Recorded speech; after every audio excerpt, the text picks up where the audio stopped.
Get ready to wrap up this work week with a dip in temperatures, followed by warming for the weekend and a huge change up in our weather pattern by the early next week. And all of this is really starting up as a cold front pushes through the Pacific Northwest. Hey everyone, I'm Chief Meteorologist Darrell Winninger from the Central Oregon Daily Weather Center, and we're about to take a deep dive into your most reliable forecast. I did mention a cold front. Yes, that is already pushing through the high desert. No, it's not going to bring us any rain, but some other changes are expected, and some of these changes could bring us a few bigger impacts, but we really don't see a big impactful shift in our weather pattern until early next week. So let's start off with what we're seeing right here and right now. Across our Tri-County area, some of these clouds show, some of these cameras show no clouds in the sky. Others show a little bit of haze, but some of them, specifically over the Cascades, do show, or looking towards the Cascades, do show some clouds. These clouds are part of that weak and dry cold front that I was talking about. Now again, this is not going to bring any precipitation,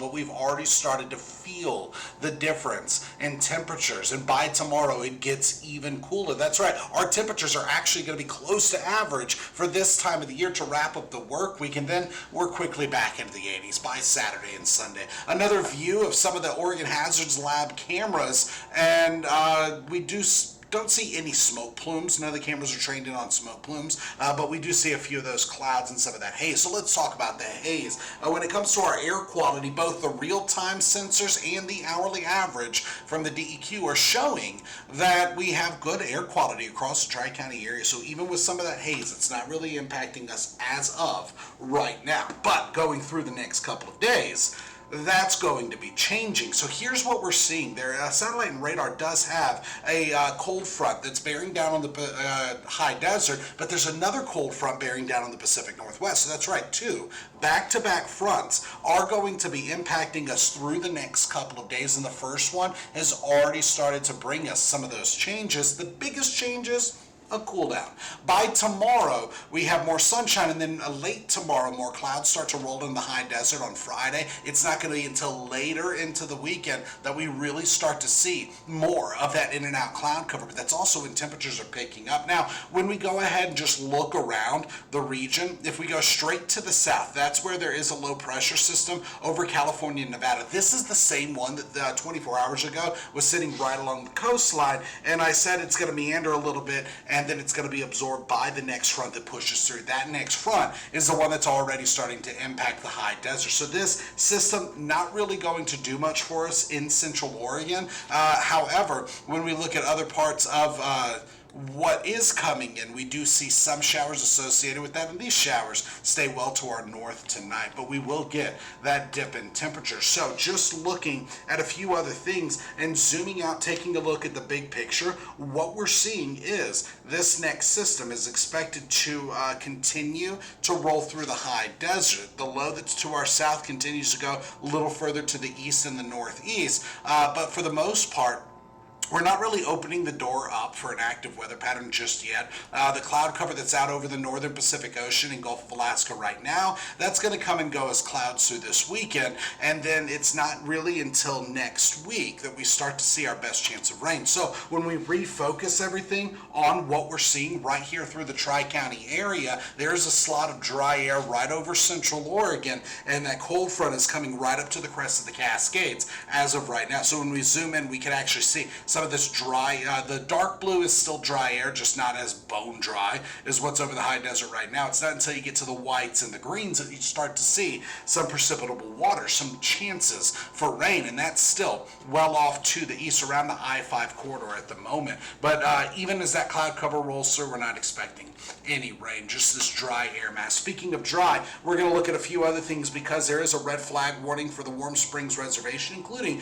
portions of Jefferson County, Wasco County, and then getting up through, looks like maybe Sherman, Gillum County, and going over a little bit further into the northeast corner of the state. So a lot of Pendleton's county warning area for the NWS is under this red flag warning, just not the majority of our Tri-County area. But either way, we're looking at super dry conditions. Right now, it's almost bone dry. We're looking at 20s and teens. Now remember, this measurements are in percentages. So it's 11% humidity in Warm Springs, 17% humidity in Paulina, so on and so forth. By the time you get to Sisters, it's at 33%. That's still very dry, just not as dry as a few other places. So any fires that start are likely to spread rapidly, because not only is it bone dry, not only do we have no rain in sight, but we also have stronger winds today. Gusts are between 20 and 30 miles per hour right now. This is as of just before 5 p.m. and most of those winds are coming out of the northwest. A little bit gustier around some of the gaps through the Cascades and the passes. Actual wind speeds are more like 10 to 20 miles per hour with a few spots that aren't quite that strong. But here during the next couple of hours, it remains breezy, even getting gusty at times. It's not until after sunset, which tonight, sunset is at 6:58, so right around 7 o'clock. Sunsets, we start to cool off and our wind speeds start to taper off. We're coming back down to a gentle breeze overnight. By the time we hit Friday, a light breeze through the day, not too bad at all. So high temperatures in the last 24 hours, we're in the 80s. Now, some of these are holdovers from 24 hours ago, and so we did not get up to 93 in Warm Springs. I think Sun River only topped out in the upper 70s, but right now, at 4:52 p.m., we're sitting in the 70s and 80s through Central Oregon. Now, during the next couple of days, we get our next dip in temperatures, and then we start to warm back up. So Saturday and Sunday, we're going to be back into the 80s, but look at this temperature difference. Just in the last 24 hours, we are running between 5 and 13 degrees cooler than we were this time yesterday. Now, going forward through the rest of this evening, we fall through the 60s, the 50s, the 40s into the 30s. So overnight, we're looking at 30s and 40s with the potential of a few 20s in some of our highest elevations. And that means a chilly start. That means frost is possible for parts of the high desert, and temperatures do not go as far tomorrow. We're only topping out in the 70s. Now, that puts us right on target for this time of the year. The average high temperature is 75. Our forecast high temperature is 74, 75 degrees, depending on where you're at. And during the morning, we start off pretty chilly across the high desert, but very little in the way of cloud cover, just a gentle breeze. By the afternoon, 70s, a light breeze,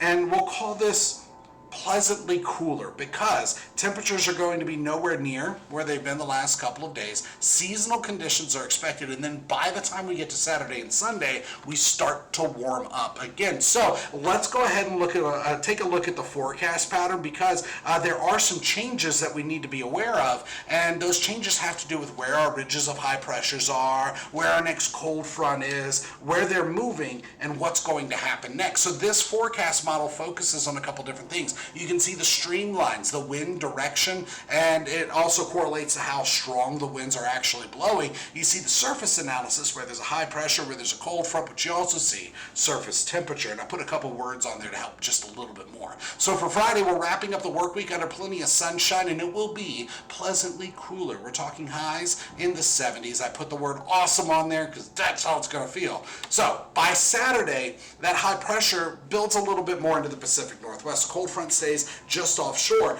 and with this additional warming, highs are back into the lower to mid 80s. More clouds are expected, but for Saturday it's really a mixture of sunshine with some clouds possible. By Sunday, more clouds are expected. This gradual increase in cloud cover is coming in advance of the next switch in our weather pattern. Notice with this graphic, over the high desert, our Tri-County area, we have warmer and some clouds. On the other side of the Cascades, we have some showers. And then over the Pacific Ocean, there is a low pressure and a cold front.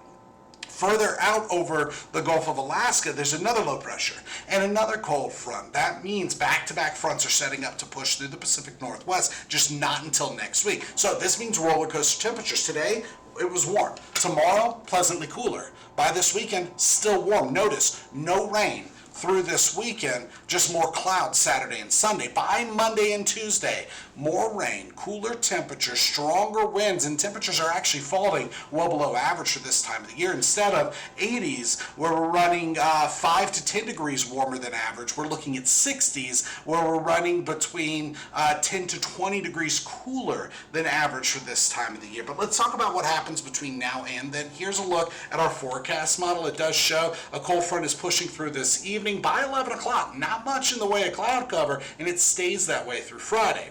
By the time we hit Saturday, some clouds. By Saturday afternoon, a little bit more cloud cover is expected, and then through Sunday, in and out cover because of this next system rolling in. Now Sunday, we're going to be in the warm sector of this next system, so though we have more clouds, we keep the warmer air mass, and it's not until Sunday night that we start to see a few showers during the early morning hours, then wetter conditions starting Monday. So let's look at the GFS. This is a long-range forecast model, a US model, and it isn't as high resolution, but it helps paint the picture of what's happening later. So by Sunday night, that system's rolling in. By Monday, we're looking at off and on showers, periods of clearing. This continues Tuesday and Wednesday, and notice there is a little bit of blue, so there is a potential for a little bit of some mountain snow. In fact, we're going to go ahead and pause this and take a closer look. I saw this earlier while I was actually forecasting, but let's go ahead and go to Tuesday 4 p.m. Tuesday night. What do you see? Zoom in there. This forecast model shows that Tuesday night we have the potential of getting some snow in the Cascades. It won't be a lot, but it could be our first snow of the season. After that, Wednesday, still some showers before we get that clearing late in the 7-day planner. So ultimately, we are looking at more precipitation, maybe even some mountain snow, stronger winds, cooler temperatures, but not until after this weekend, starting next week. So when it comes to what you can expect tonight, we're falling into the 30s and 40s with a few 20s possible. Some of us actually getting near and below freezing. Friday, 70s. Saturday and Sunday, lower to mid 80s. Monday, Tuesday, Wednesday, Thursday, daily rain chances, stronger winds, cooler temperatures, and a little bit of a chance for some of that mountain snow. Just to wrap things up, here's a quick look at your weather headlines for this Thursday, September the 25th. We got a dry cold front rolling through the high desert this afternoon and evening. That means it's breezy. Because of this and the dry conditions, we have a red flag warning for the Warm Springs Reservation, parts of Jefferson County until 11 p.m. this evening. But sunshine and very nice conditions are expected to wrap up the work week with a bump in temperatures by the weekend. And just to look at a few more things, I got to get ready to go because the 5 o'clock show is about to start. Let's look at the drought monitor. This is what it looked like last week. It came out today. The new one was released, and there wasn't much of an update. And that pretty much stands on track. So join us tonight on Central Oregon Daily News. We'll have the latest headlines and your most reliable forecast, but hope you enjoyed this. If you did enjoy this, hit the like button so I know what you're liking. If you'd like to see something different, drop a message in the comment section, and I'll do my best to show you what you're looking for. That's it. We'll see y'all later.